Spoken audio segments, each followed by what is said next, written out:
This episode is brought to you by Jar Jar's Collectibles. They're the best place in Australia to get NRL, AFL, BBL, and all of those footy cards, cricket cards, everything that you want to collect. They've got it from pop culture to sports, including halftime posters, which we've also got a giveaway coming up soon of some halftime posters. So be sure to check out our Instagram and Jar Jar's on Instagram. But also for 1 week, we've got an exclusive code. It is Madden 10. That's right, MADDEN for Nicholas 10, and use that code Madden 10 at checkout for 10% off your entire order. Hello, everyone. Welcome back to Life in Sport podcast, and we're joined by a very special guest. I'll give you some of an introduction for him, but he's a man who definitely needs no introduction if you're a VFL, AFL fan. 4-time grand finalist, 2-time Premiership winner, 1985 Norm Smith medalist, 3-time All-Australian, 6-time VFL Team of the Year, 4-time Essendon best and fairest, second most games played for Essendon, the only player behind Dustin Fletcher, AFL Team of the Century, AFL Hall of Famer, and one half of the namesake of the Madden medal, Simon Madden. Thank you for joining us, and how is your day going so far? CJ, thank you very much for inviting me along. So far, so good. In Melbourne, the weather's beautiful. I don't know why people complain about Melbourne's weather. It's nice, sunny 24 degrees today, so I'm trying to get outside a little bit later if I can. But all good, mate. I'm refreshed for the 2023. We're past the last 3 years of lock-ins and lockdowns and misunderstandings, and I'm looking forward to a great 2023. Oh, fingers crossed. And speaking of the weather, we've had some good and awful weather up here in Tweed Heads. It's rained absolutely and stormed last night. Luckily, it cooled it down, but now it's so humid. Sunny, but so humid today. So hopefully... You don't understand what a collared shirt is up there, mate. I've been up there. Well, I've been up in... I've got to go to Brisbane. I've been up in around the northern coast of New South Wales. I was up in Surfers for a little while, and just all you need is a collection of a few t-shirts and a few shorts, and maybe a pair of runners if you want to walk a bit. Otherwise, thongs, and that's just the way you live up there. It's fantastic. You're not wrong. You can't enjoy the middle of winter in Melbourne with a nice red in front of an open fire. It just doesn't sort of much up there, mate. No, it definitely doesn't. But let's get started and talking about your career. You went to St. Bernard's College, and from there I want to ask, when and how did you discover your passion and love for Aussie rules? Well, it was really interesting. When I was in primary school, I was terrible. I was a big awkward kid. I couldn't catch the ball. If I went to catch it, I'd miss it and hit me in the head. Go to pick it up, it'd bounce off the ground and hit me in the chin. And so I really liked it. My father was a mad Geelong supporter, so I grew up in the very old era of Dennis Marshall,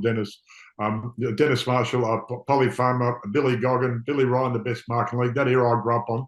Did you grow up following Geelong? Well, I did. I actually followed Geelong because my father was born in the Warrnambool area, and so the closest, of course, town to anywhere west of Geelong is Geelong, of course. So he was a Geelong supporter. I grew up with that, but I reckon I was about 7 when I realised that a school of St. Christopher's in Airport West, where I grew up, about 650 kids. I was the only kid in a Geelong jumper. So I was saying to my mother, well, I think I want an Essendon jumper, and I'm 7 years old. Can you put 7 on the back? And so my mum was great at doing that. And I thought, now who's number 7? And I learnt that it was what's his name, number 7, Charlie Payne. I always remember that was somebody actually had a rhyme. Somebody actually had a call for their number. So that's when I started following Essendon. It was sort of back and forth with Dad, but it was just the two things when I was young, either played cricket or football, and then a bit of basketball came along, but I was terrible at cricket. I was terrible at footy, but all my mates played it, so I wanted to play with them. So about grade 5, grade 6, I started to get the hang of it, under 11s, under 13s, and then started to get more involved in it. Absolutely. And how did it come about? Obviously, back in those days, there wasn't a draft. It was zone areas. You had to basically, speaking of the Mornington Peninsula earlier, that was St. Kilda's breeding ground and all that. So your area would have been Geelong, or was it Essendon's area? Oh, no, it was all around Essendon. So the 3 main areas the whole Victorian state was divided into zones, and then there was different rules and regulations about how you got players from interstate. I won't go into the intricacies of that. But we had a large Essendon area, a large area around Ringwood, and the Wimmera area up the country. So we had a lot of great players come from that area. So I grew up in Airport West, which is not far away from, sort of Airport West, Niddrie, North Essendon, not too far way. Yeah. And I was owned. And my older brother, Paul, who was a great footballer, but in his teenage years was more interested in a rock and roll band. He played in Essendon under 19s in '73, a long time ago, in the grand final, had his nose and cheek broken with an elbow. Oof. And our dad passed away when we were younger, and so Mum was, very worried about this rough game of football. Yep. But Dan Sutton was the coach after that season. Came to invite Paul back to play the next season. I was about 15 and 10 months, and Tuddy turned around to me and said, "Oh," and Paul was going and he turned around and he said, "Oh, do you want to come and train with Essendon after Christmas?" Now you think about a 15-year-old, right? Still in high school, pimples. I would have been in year 11 the next year, and he said, "Do you want to come and train with Essendon?" Of course you do. Yeah. So kid. So I started training with Essendon in January in 1974, and then ended up playing. I thought I was going to play in the under 19s, but they put me into the seconds, and then towards the end of the year, I got 6 out of the last 8 games in the seniors. And wow. What was that like? It was literally a boy against men. What was that like? Look, I suppose Justin, my younger brother, who he only played for 32 games, very good. Only. He's best and fairest Premiership player. He's a great player in his own right and huge. I think when he's at his biggest, he was 6'10" and 125 kilos. I mean, he's huge. He's your big little brother. My younger brother, because my big brother is my shorter brother, so he's my older brother, and my little brother's my bigger brother, so he's my younger brother. I think he made a point that I was 16, he was 13 when he saw me start, so he saw the harshness of the game. Well, I was just a kid. He could watch from the outside and see. But he said I was probably... Which would have given him a really good insight to make the decision of whether he wanted to commit to going into the VFL. Yeah, and he saw he saw the highlights, but he saw the hardness of it. Yeah. He made the point, and I look back when I was 15, he said you were like going into the VFL back then, you're probably one of the most prepared players, because the year before, at some stage, I was playing 3 games of footy a week. I'd play for the school on Wednesday.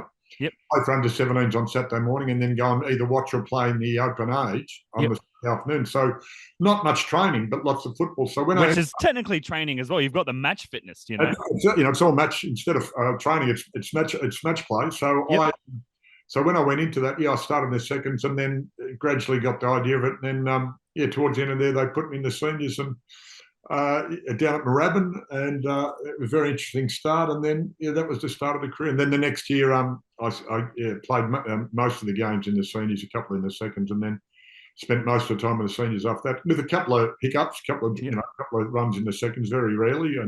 But it was great. It was a really. Were you still at school that year, or did you quit school to go full time in the VFL? Well, see, back then it was really out of hours. So most people everybody had a job. Day jobs, yeah. And you'd train after work and play on Saturday afternoon. So it was very simple to work a job in 9 to 5 around, training. It maybe some blokes had to get out of work a bit earlier. If you're a teacher, which I eventually became then, to fit in because you'd be able to get away from school. Training's at 5, but later on it just got harder and harder. In. But it was but the first year I was in year 11, so I played. What did your mates say at school when you're like? They loved it because we was St Bernard's a boys' school, so all you did was talk football or girls. So it was about conversations and not much about study, and so a lot of footy. And so I ended up playing for the school on Wednesday and Essendon on Saturday. Wow. And it just couldn't happen now because you might get drafted 17.5, but you won't actually play until you're 18. Well, legally now, I'm pretty sure it's an actual obligation. Like with the NRL, you can't make your first grade or senior in AFL debut until you're 18 now, isn't it?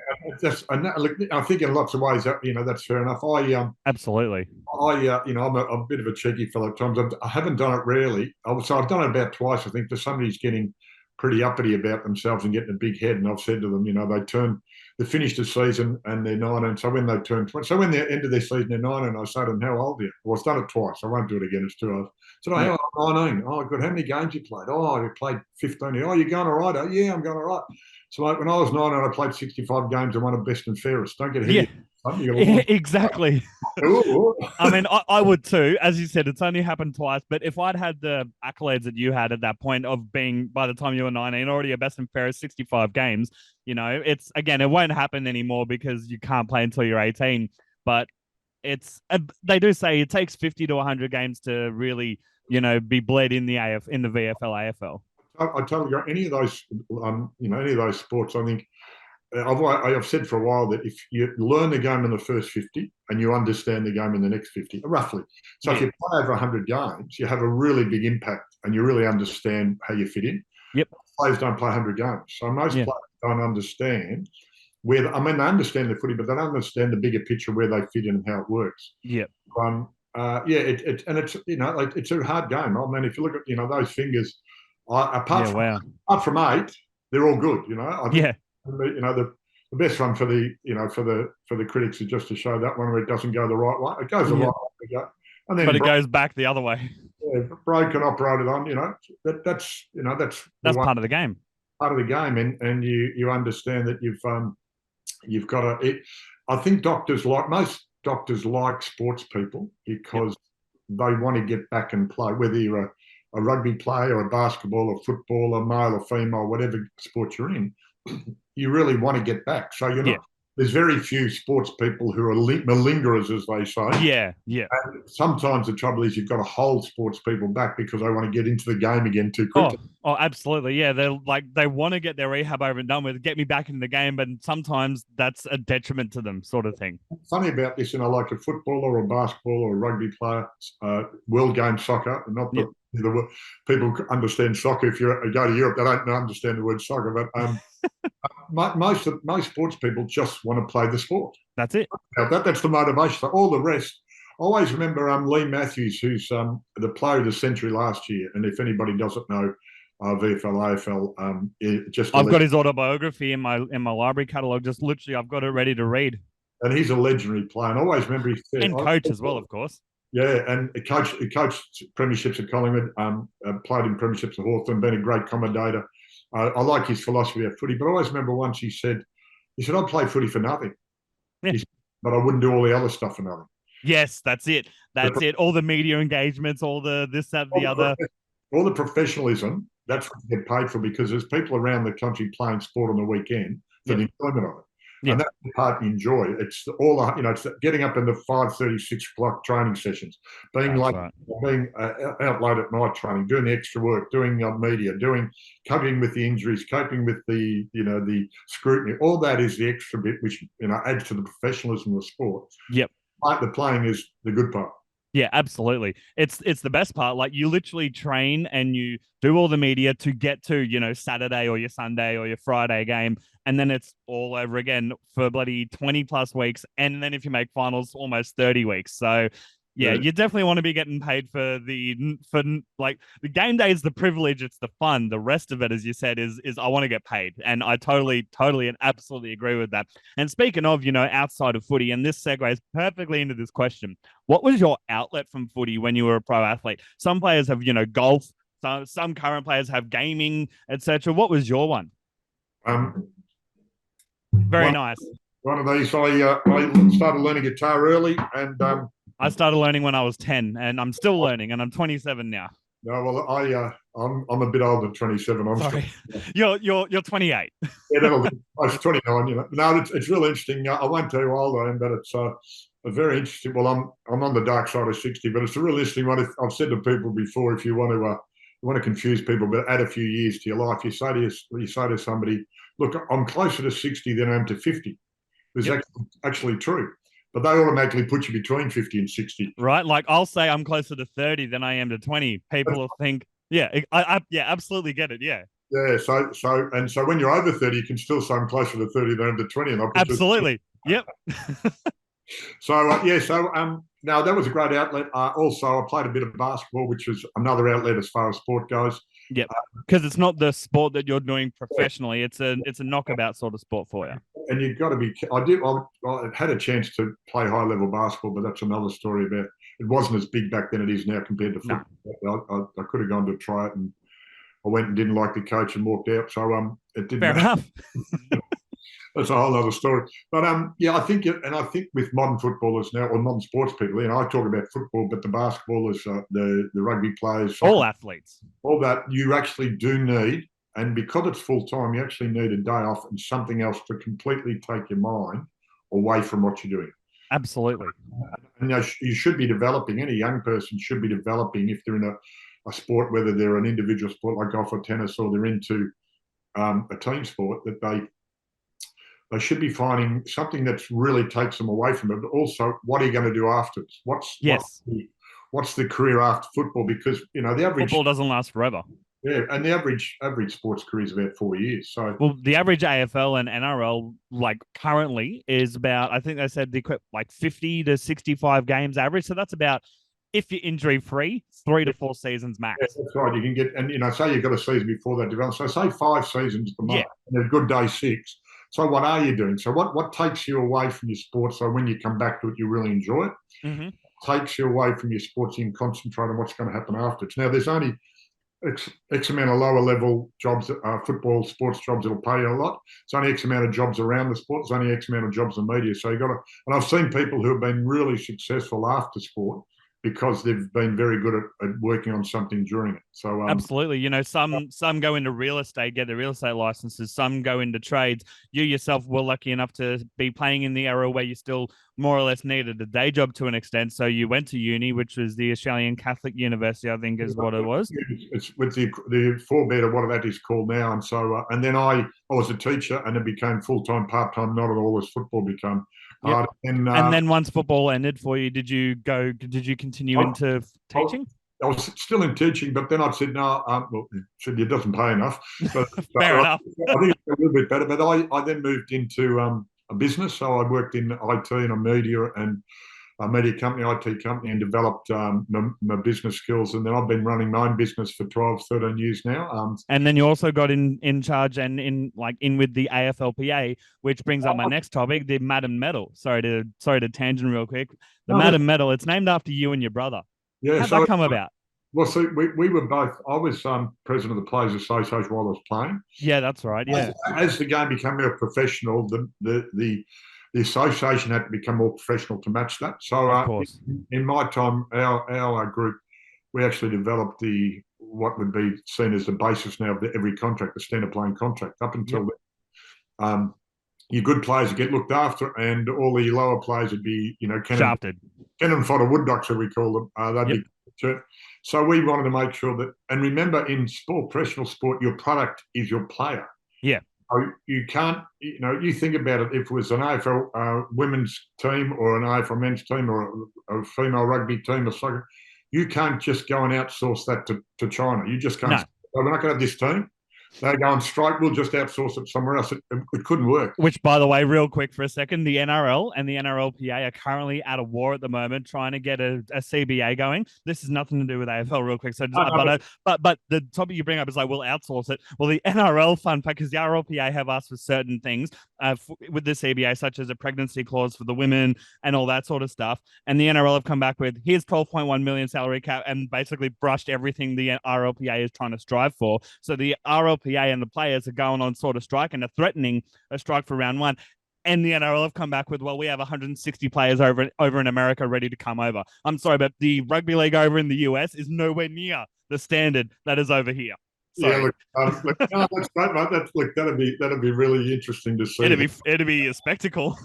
it'd be interesting to see how if the fans turn up or not, because if their favourite players aren't playing. This episode is brought to you by Talent Locker. Talent Locker is the ultimate player recruitment app, making the connection between players, teams, coaches, and everything in between, and agents so much easier and accessible for everyone. Use their features to help bridge the gap and find the exact player that you're looking for, or the club, or the coach, or the agent, all of them that you're looking for. Head to the App Store or Google Play and download Talent Locker today. This episode is also made possible by Crush Organics, a natural alternative to pain management, anxiety management, and much more. They're a CBD mainly based company over in the US as well as in Australia. I use their gummies to help me get off to sleep a bit better. My partner uses their creams to help with her arthritis management. So if you're struggling with something such as arthritis, or even if you want some game day or match day recovery that's natural and all that, be sure to use their cream. Use our code LifeInSport for 40% off at checkout. They won't, because as you said, the players are the product. The RLPA, sorry to interrupt real quick, the RLPA are asking for, because the NRL currently have a thing of they'll look after you for 12 months after retirement for any surgeries and whatnot, but that's not long enough. They're asking for 3 to 4 years because some injuries and whatnot don't become present for a few years afterwards. They're asking for a few more years and all that. And I'm on the side of the players for this. Like, it really needs to be. And so they're like, nah, here's 12 million. Buggy year, we've got USA players ready to go. I'm like, they are not up to standard. Well, that'd be fascinating. But the interesting part too is that the AFL Players Association, they look up for the rest of your life. So what you got? NRL, take note. I was going to say take note, because what you have to do is you have to have private health insurance. So one of the things, and it causes a waiting period. So if you didn't have that, they would actually assist you in getting your private health insurance, and then wait your waiting period, and then get something fixed up. I had just for example, I had a little elbow clean out early last year, just on football injury. And I was out of, and in modern, I've got private health insurance, but in the modern world, I was out of pocket $3.5 and you show all the receipts and they just fix it up. So any operation any operation directly related to footy, and any joint operation happens. And you obviously have to prove a doctor's note would like to cause that it was caused by the footy, of course. Well, it's very hard to tell when you're my age. It's wear and tear from footy. It's pretty obvious. Yeah. They look after for anywhere up to out of pocket $8,000 per operation. So that way, remember, if the players, we got very political here, if the players are looking after the product for the future, so that the young player coming goes, well, I'll put my best into it because I know that I'll be looked after afterwards. Absolutely. And in the modern world where there's a lot of other options for young people now, that putting your body on the line, so to speak, in a sport might not be the option if they see that it's going to affect my life afterwards. Absolutely. So think about how you, and I did it. I've said what I do now is I work with organisations about improving their people, and I talk about young people, and I love working with young people. And young people for me is anybody under 50. Fair enough. But someone under 30 like yourself is that it's really changed. Well, not changed, but they're probably young people or people in general want to be valued for who they are, not just what they do. Yeah, and not for what they can provide to you or for you. Yeah. So if you value them for people as started, and this is with sports people, you value them first for who they are and make them part of your place and part of your culture and part of your organisation. And then you value them for what they do as well. You actually get better workers, you get better players, you get better performers. And when big organisations start treating their people like a cog in the wheel, by the sound of it, the rugby's going to do that. Rugby league's going to go, well, no, hang on, we'll go and get some. We'll take these cogs out and put another set of cogs in. It goes to prove they don't value their current crop. Value for who they are. So it doesn't work. It doesn't work that way. And once they understand that, they'll actually have a better product. And the AFL, I'm sure the AFL would love all this happening. What happens is there's always this, to and fro between the AFL and the both codes, and the NRL. Oh, well, if you're not going to have a good product, that's better for us. So, absolutely. I mean, I love both sports equally, and I'm just the NRL needs to do so many things that the AFL already has in place. And I don't even know. Like, there's a reason the AFL gets 80,000, 60,000 to a regular Thursday night game, in the middle of the week, and we get maybe 60 to 80,000 to our grand final, and that's it. There's so many things that the NRL need to take a page out of the AFL book to learn how to do it better. Yeah. So anyway, there you go. So there's something, you might be able to play this to the NRL fans and see if they can push. Well, absolutely. Well, our demographic is NRL and AFL fans mainly, so there'll be a crossover somewhere. And one of my next questions is it's about coaches, because obviously we spoke about Lee Matthews, great player, great coach. Who's been or who was the most influential coach on the player you were and the person you are today? Oh, look, that's very good on the two things. I think all my coaches, I had 4 coaches over my career. Des Tubman, first coach who got me started, who really believed in me, pushed me really hard, but got me to understand how hard you got to work. Bill Stevens was a development coach. I won a best and fairest under him. Barry Davis, again, was probably ahead of his time. I won a best and fairest under him. And then the great Kevin Sheedy. Kevin Sheedy. And then he was at the club for 27 years. And so some players haven't had other coaches to compare, so they don't know, or I've had some to compare. And I think he really, I think all those coaches have a influence on you as a person, because you look, I said, my father died when I was 13, so I didn't have a father figure in my life as much as the coach of the team. So there's your father figure. And so you look up to him. But I think Kevin Sheedy, on so many levels, looked about how to work professionally more than anybody else on your job. Yep. Looked at the broader picture, looked at the bigger picture, looked at how you can improve yourself, improve your team, improve your club. So they all had an impact on me. And I think Sheeds, of course, in them was our premiership coach. Yep. Really got us to believe in ourselves. I think that was one of the great things from Kevin Sheedy was that he's fanatical about his sport, which is great. He loves it, Yep. but he could be like he's being positive all the time is amazing. Of course, you had downers, and I mean we've had stand-up arguments over footy, etc. While I was playing, and he was passionate about coaching. I was passionate about playing. We disagreed. We argued. We got over it. I think I have more respect for him because of that. But I think we could have. I remember, we could have a terrible loss, like 15, 20 goals, and be able to say, but I just see the young player on the wing. We've got a player. He'd always come up with something that was really positive. Yeah. That was one of his strengths right across his career, that he could, even in the darkest moments, he could still see light at the end of the tunnel. He could still see a positive direction he could go in. I think that was really, really good.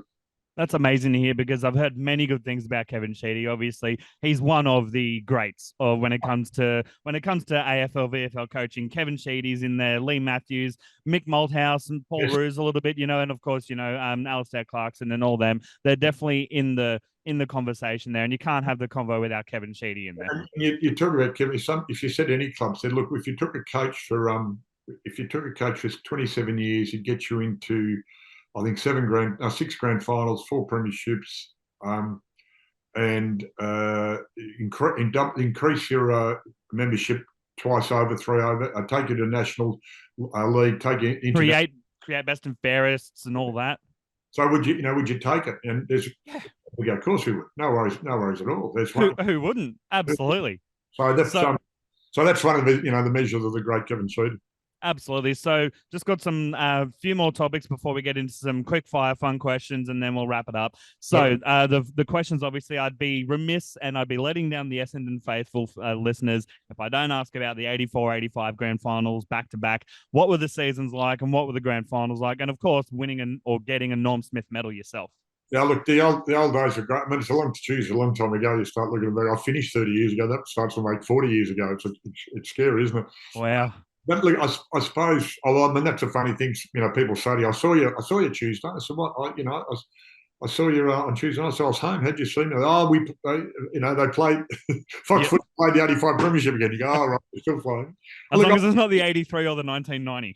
Yeah, 83. 83. We got beaten then by a record score. A former record score. Yeah, luckily it's been beaten twice, so not many people talk about it. So that's devastating. And Sheeds, I think, in my mind, used it enough, not too much, as motivation. 84 was we didn't necessarily go in as favourites, but we were probably equal. We were very hard to beat Hawthorn that year. And I remember Sheeds, I think it was the second semi before the prelim. We lost them by just over, I think it was 7 points, 8 points. Not a record score. Yeah, and we were devastated. And Sheeds after said, look, they're the best team, and we're this far from it. So he went into the meeting after the game, despondent, and came out really, we can do this. And then very smart at 3/4 time. There's a lot of things he said and did, and we ran out at 3/4 time. He built us up and said they were, and so that last quarter, I think we kicked 9 goals, was just momentum up, momentum off to momentum. Wow. That was, it was fantastic. And I think people say, what's your best moment in your career? And there's a lot of great ones, but winning your first premiership, that last moment when the siren goes, is fantastic. 85, well, we were the best team in 85. You were the team to beat that year, and no one could. And we were, and what happens in good teams is you win. You just get used to winning. You win. You drop one a game, you lose one. You go, I don't want to do that again. Yeah. Go back to winning, go back to winning. Where it's the opposite for losing sides. You lose, oh, we won. And I think we dropped 3 games. I'd have to go back and look. And you just remember going, oh, yeah, okay, we should be doing that. Yeah, let's reset. And then in that grand final, we just went through not the motions, because Hawthorn were great. And I always say to the Hawthorn supporters, look, think about this. Why I rate the 84-85 side as one of the greats is you think, and this is Hawthorn, for Hawthorn supporters, this is grand finals, right? So I'm just talking grand finals. 83 win, 84 lose, 85 lose, 86 win, 87 lose, 88 win, 89 win, miss out 90 win, 91. Now that's a pretty good run, isn't it? That's pretty bloody good, yeah. Well, we beat them twice, so we must have been all right. Absolutely. Absolutely. And then that's the thing that happens too, is that they are very hard. And when you win 2 in a row, everybody's talking about the third one, three in a row. Yeah, the three And beat. you get an injury to a key player. You get an injury to two recruits. The people who put a lot of effort into it sort of say, "Well, I've done my bit." They go away, and all of a sudden, you don't have the same culture and feel. Yeah. Two previous years, and it's really, really hard to keep it going. So, and to keep that momentum and the vibes going around as well. So it was just, and I think in '84 it had been back then. It's been longer now. It was 19 years between premierships. So that '84 for a lot of people, it was just fantastic because it'd been so long. Yeah, there's 12 teams, and the rules about getting players were much easier. Now Essendon's been longer between premierships, but there's 18 teams now, and the rules about getting the players on is a lot harder. absolutely. So it's actually harder to get a premiership, I believe, now than it was back then. Well, back then you had a bit longer of a window, whereas nowadays you've got maybe 3 to 5 years to try and get to a grand final, try and win before you have to sort of rebuild. Yeah, and you've got to give credit to likes of Geelong and Sydney because absolutely. Continually, they haven't gone up and down the ladder. They've continually stayed towards the top. Consistent, yeah. Developing a team without dropping out of the eight. So you've got to give them credit. Oh, absolutely. Now, as at the moment, we've been through hard times. So, I think we've got a really good list. I was on the board. I'm off the board. I didn't disagree with the process. I didn't disagree with the decision. I disagreed with the process. Yep. But now we've got a new coach, and you reset a whole new season. I reckon we've drafted well. I reckon we've traded well. I think our young players have got a really good list. Where do you realistically, sorry to interrupt, where do you realistically, obviously optimistically winning the grand final, where do you realistically see Essendon finishing at the end of 2023? Look, I think, to be fair to the coach, we've got to have some patience, which is a hard thing to have with an Essendon supporter. I think 3 to 4 years there'll be a definite window for the bout in the top four. Yep. I think in 2023, if you can make it to 7, 8, 9, 10, 11, 12 in that mid, I think that's realistic.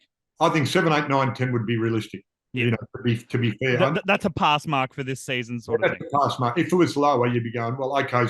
I mean, the other thing is a new coach, and sometimes players have to take a while to get used to a whole new regime, which is fair enough. But I think, to be fair to the coach and the players, they should be aiming to be in the finals. And I've said that in my time, I remember we lost a couple of elimination finals. Everybody talks about being in finals. You win your first final, and we did. I remember when you win the first one, you go, oh, this is what they're talking about. Yeah. I like this. I like this one. That's a really big stepping stone to play a final and win. I know, like the great Bobby Skilton, triple Brownlow medalist, played one final and lost. Yeah, there's other players who have been great players. Unfortunately, haven't been in the club at the right time to be able to participate in finals. But you get the chance to get in that door and play one final, and you understand what everybody talks about. And that's a really good stepping stone for success afterwards. Absolutely. And that also, you just covered literally my next few topics of thoughts on Essendon's draft and trades, the realistic targets and ladder prediction, all in one sort of bit of convo, which is perfect. I love it. I love that. And I think I'm being fair and honest. Absolutely. You've removed your bias, because that's why I said optimistically they'd win every year, but realistically, you should be aiming. You should be in your mind aiming for a premiership every year. Absolutely. But realistically, as a club and coaching and supporters, of course you want, but you've got to understand what the stepping stones are. And like at one stage this year, last year, we've already changed. 2022, we had one of the younger sides, and young sides up and down, and that was a frustration for a lot of the supporters. Collingwood, in like that period before the 2018 grand final, from about 2015 to 2017, had a very young side, and the reason why we were losing so much was blooding players and inexperience. Yeah, and we talked before about players developing in the first 50 games and understanding the second 50. The one game I remember, we had 13 players under 60 games, of which 5 were single figures. You can't expect them to be doing things like, and say Geelong in 2022, they were seen at the start of the year be too old. In the end, they were too experienced. How good's that, right? Too experienced, and they got the job done and embarrassed Sydney in the sense of they definitely made a record of the score and definitely made the 83 grand final a distant memory of anyone that's an Essendon fan. I said I know it's like some days you turn up and for whatever reason, it just doesn't come together and you can't drag yourself out of it. Exactly. Like you could beat that team that you lose to in the grand final 2 or 3 times in the season, and just on grand final day they're better than you. And if you had another game, if you had another game next week, it'd be completely different. Because isn't that interesting? Because of the 2010 grand final, Collingwood St Kilda last time it'll say it will ever happen. People say that if there was maybe 5 more minutes, 10 more minutes in the first grand final, St Kilda would have won. And I hate to say it, I agree with that statement. But we come back the next week and they win. It's always enough. Was it enough spin? Was it enough spin or a leg spin as the ball went towards the goals late in the game? Yeah, absolutely, absolutely. And so I've got some last topics to go, and there's some fun, quick fire ones. First of all, what's your beer or drink of choice? If I'm standing at the barbecue, it's probably VB. Yep. Or sitting around the house carting draft. But I've got grown kids, and they introduced me to all the strange and new ones now, mate. So all the IPAs and XPAs. XPAs and IPAs and dark beers. I've got to try all them, but normally it's just the very plain carton draft and VB around the barbecue. Well, and if you don't want to be too adventurous into going into XPAs and IPAs, and as you said, you go down to the Mornington Peninsula, go down to the Mornington Brewery, just the old school original Mornington, and just get a Mornington Pale Ale. It's so delicious. I think I love all of them, but it's just, my old mind is just pick the easy one. And also, carton draft, you take the top off and there's a question underneath. That's it. Yep. Well, 4X do that as well. Only beer that makes you smarter. That's all. That's it. How do you like your steak? Medium. There's not medium to medium rare, not too medium rare. And there's just a mark in between. Medium. Yeah, that perfect middle spot. Absolutely agree. I don't want it mooing blue/rare, but I don't want it as a tarmac, like as a road cover sort of thing. Just below medium, just above medium rare, just a touch.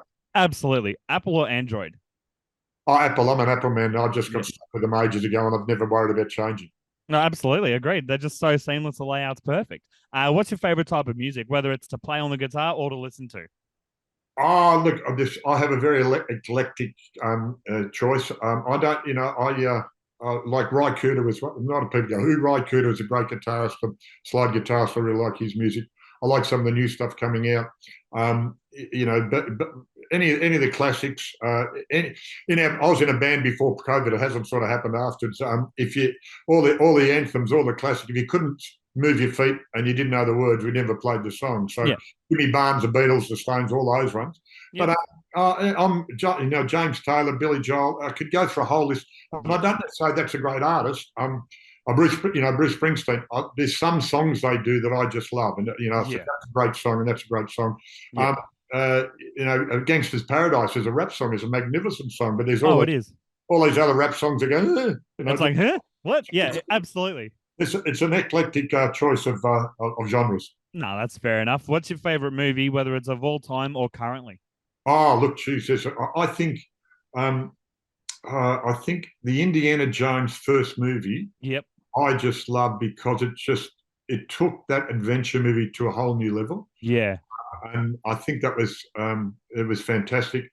And then what's the one with Morgan Freeman in jail? That was Shawshank Redemption. Shawshank Redemption was great film. And I think I very rarely do it. I think I've watched it about 4 times. Never, but the thing is, you could watch it again and just love it. I love it so much. I remember I watched it twice in one day because just that scene, the final ending scenes where the bloke rips up the bloody, the warden rips it up and sees the hole, and it's like, And I think it might move you way ahead of its time. But also another one, 2001: A Space Odyssey, which really strange at the end, but as a science fiction movie at its time was magnificent. It's just fantastic.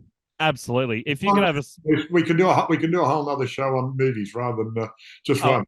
Absolutely. If you could have a superpower, what would it be and why? Oh, superpower. That's a really good question. I think. I'm very philosophical here. I think I'd like to have the superpower of love and change the world. I keep saying to kids, what do you want for your birthday? What do you want for Christmas? I say world peace. Yep. If I had a superpower that could change the world and have world peace, that's what I'd have. Absolutely. Honestly, that's one of the best answers I've had. I always get, the typical, visibility, fly, time travel, but that's a really good one. I really like that. World peace is on my list. If I could have a superpower to change that, I'd have it. Absolutely. And I've got 2 final questions. First one is, what's something that not many people know about you, whether it's a hidden talent or, a funny story that, happened during a game or something like that? I did a individual parachute jump at 45. Oh, okay. My wife bought me for my 40th birthday. By the time we got organised, I think it was about 45 or something like that. And I'm too well. Back then, I still am. I'm keeping my weight down, which is good. But I think if you're over 100 kilos, you couldn't do the tandem parachute jump. Yep. They don't do it. So I said I'll do it by myself. So I did that. Wow. And I've bungee jumped, swum with shark. I had a little bit. I've been swimming with sharks before. Yeah, so it's only reef shark, but they're fairly big reef sharks. But they're huge. If you get the photographer and put him there and the shark between you and the photographer, you can make it look really big. It's really big. Oh, absolutely. But I think a silly one I've relearned again because I have to learn. I can recite all the states of America, which is just a silly thing. Okay, I'm going to make you do that right now, and then we'll finish off with one last question. It'll take too long, but I start with the four. I'll just say the four A's: Alabama, Alaska, Arkansas, and Arizona. They're the first four. Wow. There's no B's, and there's California, and it keeps going. I won't do it to you. No, that's fair. That's awesome. My kids hate this, right? My kids hate this. Yep. ARP language. I got taught ARP language. An ARP language, ARP, put an ARP yep. after, before every vowel sound. So, and Simon Madden becomes Sapi Mapon Mapadapen. Okay. CJ becomes Sapi Chape. Okay. And the best one is like, say, the quick brown fox jumps over the lazy dog. Yep. Okay. And then, and my kids say, "Dad, will you stop?" It's very dad joke thing. But the best one to reel off is caravan and car park. Okay. And it goes kappa vapa and up and kappa papa. Wow. And how I learnt that was, I was going to say, how did that come about? I was going to say at teachers' college or uni when we were learning about how do you do syllables. One of the lecturers said, well, if you want to teach kids a fun way of syllabalization, you break up the syllables and put them up in. And that's where I learned it from. And my brain can't remember the really important things. Yeah. It remembers that type of thing. Absolutely. Maybe it's too many hits playing football. That's awesome, though. That's so awesome. And my last question for you is, what's next for Simon Madden? Oh, what's next for Simon Madden? A couple of things. I've been doing just work-wise. I work with organisations, doing a lot of strategy with them. So look up simonmadden.com.au. There's my. Yep. So my wife and I are looking to downsize. We've got a lovely big family home here, but our kids are grown up. Yep. And then we're waiting for our third grandchild to be born. So congratulations. Thank you. That's where you start to think about how do you, and that's I don't think I'll ever give up work, but it's the balance of how much work. Yep. And how much family time and all that type of thing. So it's sort of a new era for the Maddens, and it's going along nicely. So looking forward to that. The right balance of work, life, family, fun, all that. We'll see how we go. That's awesome to hear. So I'm just going to click stop recording.